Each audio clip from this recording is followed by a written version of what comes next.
On Thursday night, Steph Curry and the Golden State Warriors will play the Boston Celtics in Game 1 of the NBA Finals. Doris Burke, an ESPN commentator, emphasized how much Curry is to their dynasty. In the 2009 draft, Steph Curry was chosen with the 7th overall choice, and he has played for the team ever since. He has guided them to 3 championships, and they are vying for a 4th. Hello everyone and welcome back to NBA Reloaded. Don't forget to subscribe to our channel for the latest updates about NBA's news, players, and their lifestyle. With that being said, let's get started. Burke asserted that Curry is the only factor in the Warriors' dynasty on ESPN's Greeny Greeny before the start of Game 1. When questioned about her place among the greatest of all time, Steph replied, "Being a 2-time MVP and the only unanimous MVP in NBA history is very impressive if you're a seminal person in the history of your sport, which he is. In the Hall of Fame you are. There is no doubt in my mind.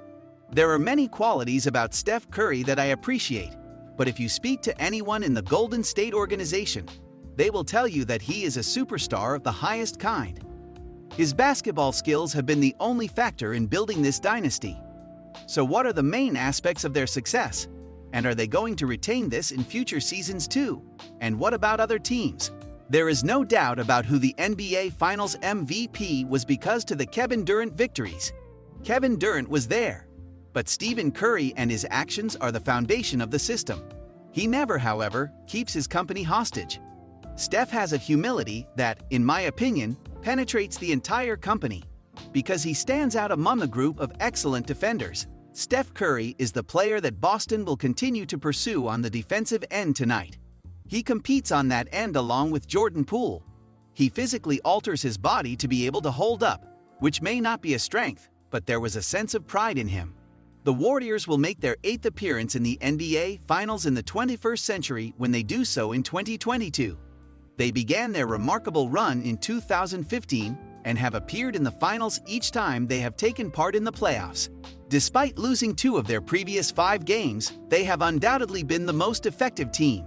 They appeared unbeatable in each of those finals, ailments apart. Although Steph Curry is the star of the team, Draymond Green and Klay Thompson have also been crucial to their success. The core group of players, however, has yet to produce a Finals MVP winner. Andre Iguodala received it in 2015 in recognition of his efforts in LeBron James's defense. Kevin Durant won the MVP award in both 2017 and 2018. Curry might be in a special position to win his first Finals MVP award if Golden State were to win the 2022 championship. The NBA, however, does not offer favors, and the choice will be determined only on the basis of his performance. At the TD Garden in Boston on Thursday night, Stephen Curry wasn't sure whether to laugh or cry as the clock ran out. He gave off the impression of being ecstatic, which is a normal reaction to the Golden State Warriors' 4th NBA championship victory. Wide smile, euphoric.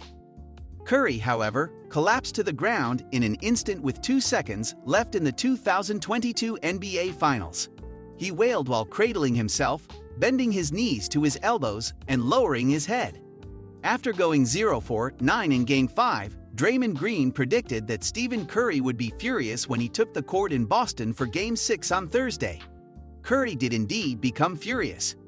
34 points, 7 assists, 7 rebounds, and 6 of 11 from 3-point range are a suitable outburst for a man who controls his emotions but is a skilled shooter.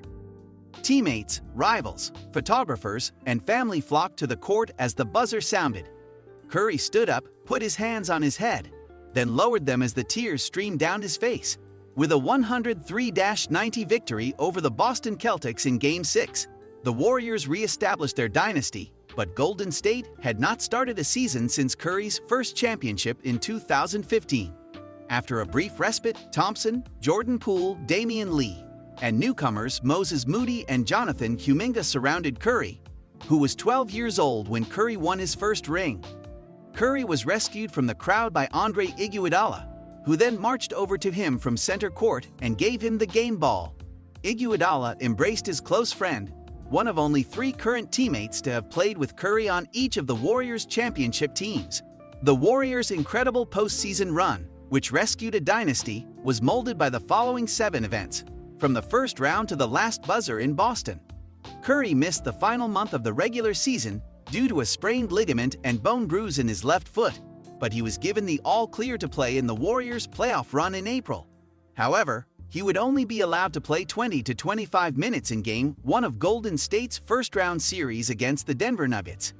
Curry and Warriors coach Steve Kerr faced a challenging decision because of the restriction, which 20 to 25 minutes Curry would play. When Thompson made his comeback to the field in January following a 2-season absence, the Warriors had already implemented a similar restriction. Thompson made the decision to start the game in his usual place and then take longer rests as the game progressed. The strategy didn't work out as planned for Thompson, who struggled to keep his rhythm after leaving the game to substitute, spending 12 minutes on a stationary cycle, and then returning to the field. Kerr offered Curry 2 choices. The first was identical to Thompson's. Curry would start but sit on the bench for extended periods of time than usual. Curry's time on the bench between appearances would be shortened under the second option, which called for him to enter the game at the beginning of each half. With the majority of other A-list athletes, this might have been a nerve-wracking talk, but not at all with Steph, Kerr claims. He simplifies everything. Curry went with option 2 because he understood that rhythm is one of his most prized playing characteristics. Curry chose to remain on the bench for Game 2 when the Warriors, who were ahead 1-0, increased his restriction to 28 to 30 minutes, telling Kerr the setup was successful. Curry once more assured Kerr that he would be happy to join the Warriors bench for Game 3 in Denver, despite the fact that his limit had been increased to 32 minutes. He was referred to as the greatest sixth man of all time by Kerr, who expressed his gratitude. Payton is the best perimeter defender for the Warriors, but he's also a quick athlete who can get past teams in transition. When Payton blew past the Grizzlies defenders who were backing up early in the first quarter of Game 2 of the conference semifinals against Memphis, Green threw a pass to him in stride. When Payton made a quick move toward the basket, Brooks caught him from behind and struck the flying Warriors guard in the head with a full windup of his right arm. Below the basket stanchion, Payton fell to the ground. He quickly grabbed his left arm and uttered a horrifying groan. Brooks was given a flagrant foul too, and Payton was sentenced to 5 weeks of recovery and rehab. Later that evening, Payton would learn he had a fractured elbow. The Warriors were upset at the occurrence. The piece was described as nasty by Kerr. Then Kerr responded, "Dylan Brooks violated the code." Payton was the quintessential basketball journeyman when he joined the Warriors last year. He had spent years trying to find a place in the NBA. He had even thought about giving up a playing career to work as a video coordinator. Payton's arduous trip should have culminated with his being selected as a starter to guard dynamic Memphis All-Star Ja Morant for the remainder of the series, one of the NBA's most challenging defensive assignments. But he would have to postpone that trip after being told he had a fractured left elbow in the X-ray room of FedEx Forum and having a cast put on while his squad was still engaged in combat yards away. After the Warriors lost Game 2 106-101, Payton went back to the locker room to welcome the group. So what do you think about this? Should you consider them as a fantasy team? Or what if they lose their win streak? Well, this brings us to the end of the video. If you enjoyed watching, do like this video. Don't forget to subscribe to the channel for more insightful content from us. We'll see you at the next one. Until then, peace.